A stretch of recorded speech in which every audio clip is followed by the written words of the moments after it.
तो हाय, कैसे हो आप सब।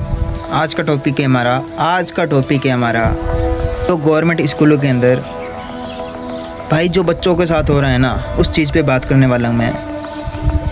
अगर गवर्नमेंट टीचर सैलरी ले रहा है ना, तो उसका थोड़ा बहुत हक भी देना।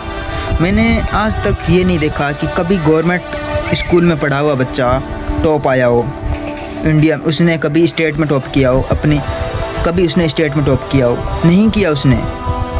बाकी गवर्नमेंट जो टीचर है ना, उसकी सैलरी प्राइवेट टीचर से ज़्यादा होती है। सरकार उसको ज़्यादा पे कर रही है कि आप अच्छे से पढ़ाओ। मैं मानता हूँ कि भाजपा सरकार है, थोड़ी अच्छी नहीं है वो शिक्षा के मामले में, पर वो सैलरी तो इनको दे रही है ना। अगर एक इंसान का ज़मीर मर जाए तो इसके पीछे सभी इंसान क्या अपना ज़मीर मार लेंगे।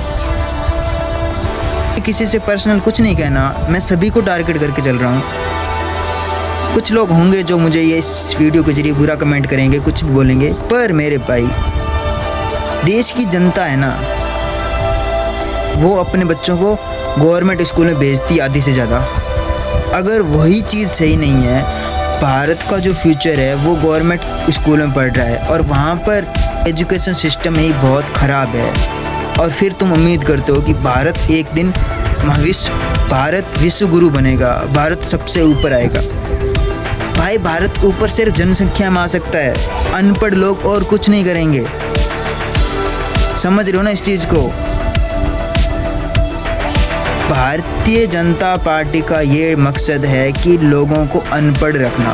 अनपढ़ लोग सिर्फ और सिर्फ जाति और धर्म के नाम पर बहक जाते हैं। उनका मकसद है वो एक एक टीचर को आकर नहीं बोल सकती ना कि आप ऐसा करो।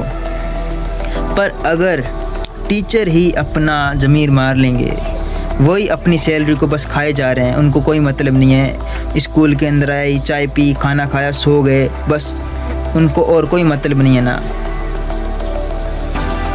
मैं यकीन नहीं करता कि हेवन है या फिर कुछ अदरवाइज, मैं ये नहीं करता, पर कुछ तो होगा ना। अगर एक इंसान का ज़मीर मर जाएगा ना भाई, फिर कुछ नहीं हो सकता। और मेरा मानना है जो टीचर एक बच्चे की ना सुने, उसके खाने के अंदर अगर कीड़ा निकले, वो अच्छी खाना खा रहा है, वो टीचर अच्छा खाना खा रहा है, उसका बच्चा प्राइवेट स्कूल में पढ़ रहा है और वो जिसको पढ़ा रहा है उसके खाने के अंदर अगर कीड़ा निकल रहा है और वो खाना वहीं बनाए जिस स्कूल में पढ़ रहा है, और अगर वो बच्चा शिकायत करे कि मेरे खाने के अंदर ये निकला है, तो वो टीचर उसको बोले कि ये कीड़ा आसमान से गिरा है। भाई क्या ज्ञान दे रहे हो आप बच्चों को। आसमान से कीड़ा गिरता है कभी? पंख थोड़ी थे उस कीड़े के भाई, वो पका है। अब छोटे बच्चों को आप यह कहोगे कि आसमान से कीड़े गिरते हैं, क्या साइड इफ़ेक्ट होगा इसका? क्या साइड इफ़ेक्ट होगा इसका?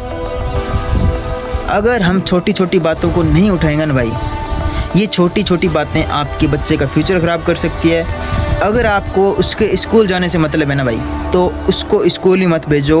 उससे अच्छा आप उसको घर पे पढ़ाओ ना। जितनी नॉलेज आपको है ये आपके लिए बेटर होगा। कम से कम उसकी सेहत तो बढ़िया रहेगी।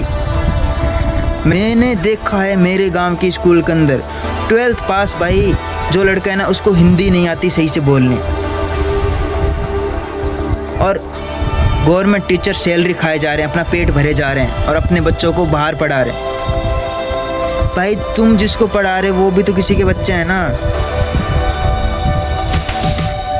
अपने ज़मीर को मत मारो। ये ज़िंदगी दी है आपको। जब तक आप अपने अंदर ये चीज़ नहीं लाओगे ना, अपने आप को नहीं जागरूक करोगे, भाई कुछ नहीं होने वाला। आपका एक कदम पूरे भारत का भविष्य बना सकता है। ऐसी सोच आपको लानी पड़ेगी, और ये सोच अगर गवर्नमेंट टीचर नहीं ला सकता तो हमें बोलना पड़ेगा। अभी जंतर मंतर पर जो आंदोलन हुआ है ना, वो शिक्षा के ऊपर ही हुआ है, और शिक्षा की कड़ी हमारे भारत में बहुत कमज़ोर है। उस पर सवाल उठाना बहुत ज़रूरी है, जिससे भारत अगर विकसित बना तो बन जाएगा। वरना अगर शिक्षा की स्थिति ऐसी रही ना, तो भारत उन पिछड़े हुए देशों में आएगा जिसका तुम आज नाम भी नहीं लेना चाहते। तुम अपने आप को पाकिस्तान से कंपेयर करते हो, क्यों करते हो? अपने आप को जापान से कंपेयर करके दिखाओ, क्योंकि भाई वहाँ पे बच्चों को पढ़ाया जाता है, वो अपने फ्यूचर पर फोकस कर रहे हैं और आप अपने सैलरी पर। सैलरी आ गई बस पहाड़ में जाए जनता, क्या करना है हमें पढ़ा के। भाई ऐसा माइंडसेट मत रखो। आप भी किसी के पेरेंट्स हो, अगर आपके बच्चे के साथ कोई ऐसा करेगा तो कैसा लगेगा आपको। हाँ, गरीब आदमी आपको कुछ नहीं बोलेगा, आप उसको बहला फुसला कर वापस भेज दोगे, पर कभी अपने अंदर झांक के देखना, क्या अगर आपके बच्चे के साथ ऐसा हो तो क्या आप सहन कर लोगे। बाकी मैं आपसे रिक्वेस्ट करता हूँ कि ऐसी स्थिति मत रखिए स्कूलों के अंदर कि गरीब आदमी अपने बच्चे को स्कूल भेजने से डरे।